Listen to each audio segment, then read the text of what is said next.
ஐயா துணை அகில ஜோதி ஆன்மீக சேனல் நேயர்கள் அனைவருக்கும் வணக்கம். திருமால் தனது சன்னாசி படைகளுடன் போர்க்களம் சென்றார். சூரர்களும் தனது படை பரிவாரங்களோடு போர்க்களம் வந்தார்கள். ஆறுமுகமாக வடிவடித்திருக்கும் திருமாலை நேருக்கு நேர் கண்டதுமே சூரர்களுடைய பலம் முழுவதும் செயலிழந்து போனது. தன் முன்னே நிற்கும் பாவிகளான சூரர்களை பார்த்து ஆறுமுக கடவுளாகிய நாராயணர் கூறுவார், ஏ சூரர்களே, பட்டம் பதவி சுற்றம் உறவு அண்ணன் தம்பி பவுசு நிறைந்த அரசாட்சி வானளாவிய கோட்டை கொத்தளங்கள் நாலாவிதமான படைகள் இவைகளை இழந்து வீணாக உன் உயிரையும் இழக்காதே. இவ்வுலக வாழ்க்கையானது அற்பமானது.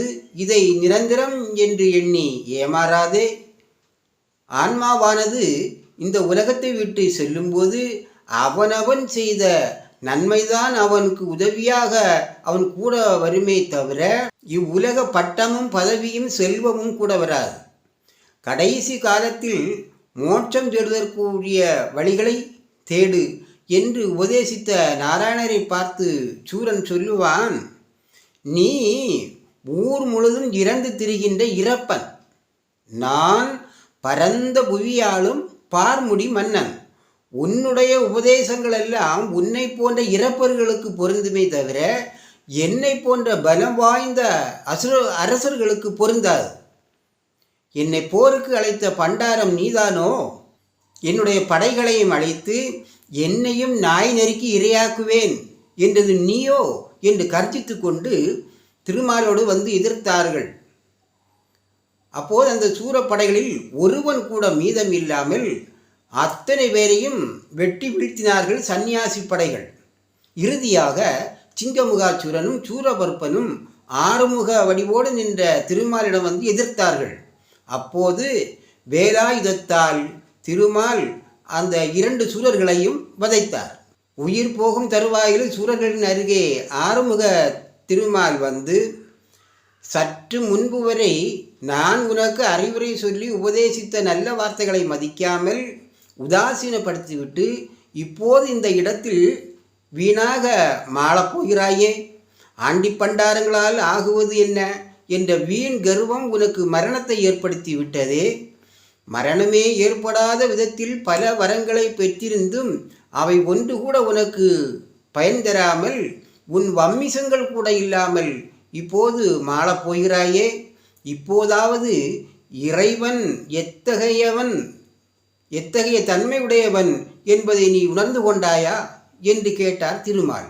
திருமால் இத்தனையும் கூறியவுடன், என்னை கொல்வதற்கு இறப்பனாகிய உன்னால் இயலாது. உன்னிடமிருந்த வேலாயுதமே என்னை கொன்றது. நீ இளப்பமான வார்த்தைகளை என்னிடம் பேசாதே என்று ஆங்காரமாகவும் உதாசீனமாகவும் பேசினான் சூரன். கோபமடைந்த எம்பெருமான் சூரர்களுடைய குறை உயிரையும் வதைக்கின்றார். சில மனிதர்களுக்கு இறைவன் அதிகப்படியான செல்வத்தையும் சொல்வாக்கையும் வழங்குகின்றார். இவர்கள் ஏழைகளை கண்டால் அவர்களை ஒரு துரும்பாக கூட எண்ணுவதில்லை. ஏனென்றால் இவர்களால் என்ன ஆகிவிடப் போகிறது என்று துச்சமாக நினைத்து விடுகின்றார்கள். ஒருவரின் உருவத்தை வைத்தோ எளிமையை வைத்தோ அவரை குறைத்து எடை போட்டு விடக்கூடாது என்கின்ற உணர்த்தலை இந்த பகுதியின் வாயிலாக நமக்கெல்லாம் அறிவுரையாக இறைவன் வழங்குகின்றார்.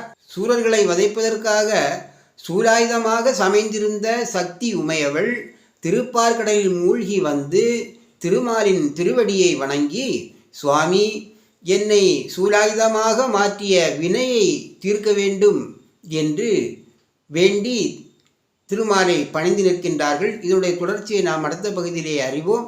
ஐயா துணை.